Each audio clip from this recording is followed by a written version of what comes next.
جلے ہوئے مقام کا، یہ بھی ایک اسی میں شامل ہے حادثاتی طور پہ۔ ہمارے پاس قانون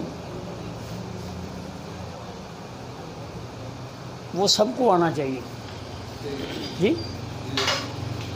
جب کوئی کسی کا جسم میں اندر جلن والی کوئی چیز گرتی ہے، جلاتی ہے، تو اب آپ یہ سمجھ لیں کہ اس کے اعصاب نہیں جلے، اس کے غدد جلے ہیں جی، غدد جل رہے ہیں، اس کے غدد جلے ہیں، اعصاب نہیں جلے۔ غدد جلنے کی وجہ سے، کیونکہ غدد قانون ہمارا یہ ہے کہ جلن جو ہے وہ تحریک کے مقام پر ہے جلن تحریک کے مقام پہ جی۔ جی بالکل، گویا کہ تحریک غدی ہوئی، ٹھیک ہے، اور تسکین اعصاب میں ہوئی۔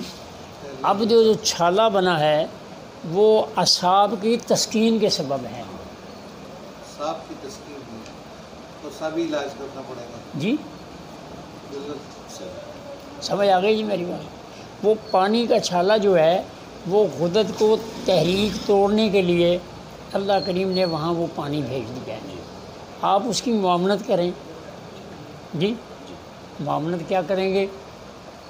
قانون کے تحت آپ کے پاس مکھن ہے، آپ کے پاس ملائی ہے جی، ٹھیک ہے، اور نہیں تو دودھ تو ہے نا، جلے ہوئے جسم کے اوپر دودھ ڈال لیں،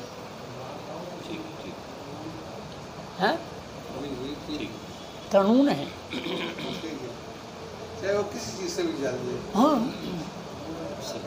کسی چیز سے، یعنی اگر کٹ جو ہے وہ چھری سے آ گیا تب بھی کٹ ہے، اور شیشے سے آ گیا تب بھی کٹ تب ہے بھی کٹ کی ہے، جی۔ اکثر آئے دن واقعات ہوتے رہتے ہیں، ایکسیڈنٹ وغیرہ، موٹر سائیکل جو بھی ہے وہ جو اس کو کوئی چیز بھی لگ گئی ہے وہ کٹ، وہ علاج وہی ہوگا۔ علاج وہی ہوگا جی۔ تو جلے ہوئے کے لیے فوری جو علاج ہے جی، وہ آپ کے گھر میں کوئی چیز بھی ہے آپ وہ ڈال دیں، اور جب اس کی جلن ختم ہو جائے جی، پھر آپ اس کا عضلاتی صابی علاج کریں گے جی، پھر وہ ٹھیک ہوتا چلا جائے گا۔